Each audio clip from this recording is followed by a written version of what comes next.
नमस्कार, न्यूज 80 पर स्वागत है आपका। मैं हूं आपके साथ सुहानी मलिक। बीते कुछ दिनों से उत्तर प्रदेश को लेकर बीजेपी में बड़ी रणनीति बन रही है। इसमें से एक सबसे अहम रणनीति का हिस्सा है विपक्षी दलों के नेताओं को अपने साथ शामिल कराने का।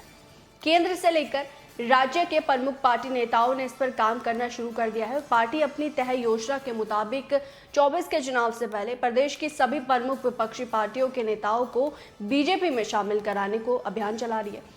उनको अपने साथ जोड़ने का जो महाअभियान चलाया जा रहा है, बीजेपी ने 24 में होने वाले लोकसभा चुनावों की तैयारी तेज कर दी है।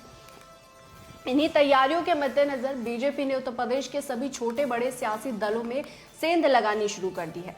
इन नेताओं को बीजेपी में शामिल कराया जा रहा है। यही नहीं, पार्टी अपनी नई रणनीति के मुताबिक जल्द ही कई बड़े नेताओं को अपने साथ शामिल कर सकती है। दूसरे दलों को कमजोर करते हुए 24 की मजबूत टीम बीजेपी बना रही है और पार्टी ने इसी कड़ी में समाजवादी पार्टी से लेकर बसपा और आरएलडी तक कई जो नेता है उनके अपने पाले में लिया है। यहाँ तक कि सुभाषपा जैसी पार्टी को भी अपने साथ जोड़ लिया, जबकि बसपा के पूर्व राज्यसभा सांसद राजपाल सैनी, सपा सरकार के मंत्री साहब सिंह सैनी और जगदीश सोनकर जैसे रालोद और कांग्रेस के नेताओं को अपने साथ ले लिया है।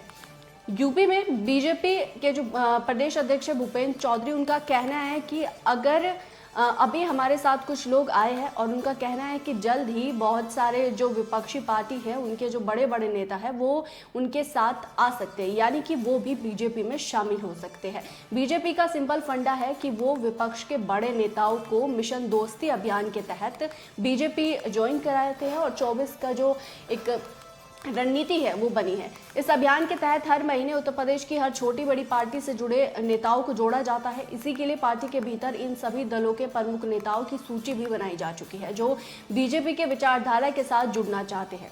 पार्टी से जुड़े सूत्रों का कहना है कि मिशन दोस्ती अभियान के तहत अब हर महीने भारी संख्या में ऐसे नेताओं को बीजेपी अपने साथ जोड़कर संगठन को आगे बढ़ाएगी। पार्टी के नेताओं के मुताबिक जल्द ही सपा बसपा कांग्रेस के बड़े नेता भी उनके साथ जुड़ने वाले हैं।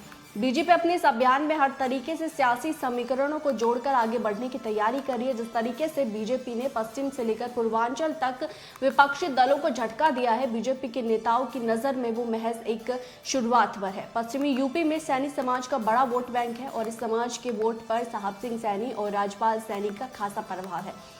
राजपाल ने 2022 में खतौली से रालोद प्रत्याशी के रूप में चुनाव लड़ा था। पूर्वांचल के जौनपुर से सीट से सपा विधायक रही सुषमा पटेल कुर्की समाज से है और पार्टी पूर्वांचल में भी कुर्मी समाज में अपना जनाधार बढ़ाना चाहती है, जिसको लेकर एक तरफ पहले सुभाषपा प्रमुख को उन्होंने बीजेपी ज्वाइन करा ली, यानी कि पूर्वांचल में मजबूत कर दिया। उसके बाद रालोद, सपा, कांग्रेस, बसपा से कई जो दिग्गज नेता है उन्हें पार्टी ने बीजेपी ज्वाइन कराई। अब एक बार फिर से कयास लगाए जा रहे हैं कि एक बार फिर से जयंत चौधरी को भी पाले में लाने के लिए बीजेपी मिशन दोस्ती की शुरुआत कर सकती है और एक बार फिर से जयंत चौधरी को ऑफर दिया जा सकता है।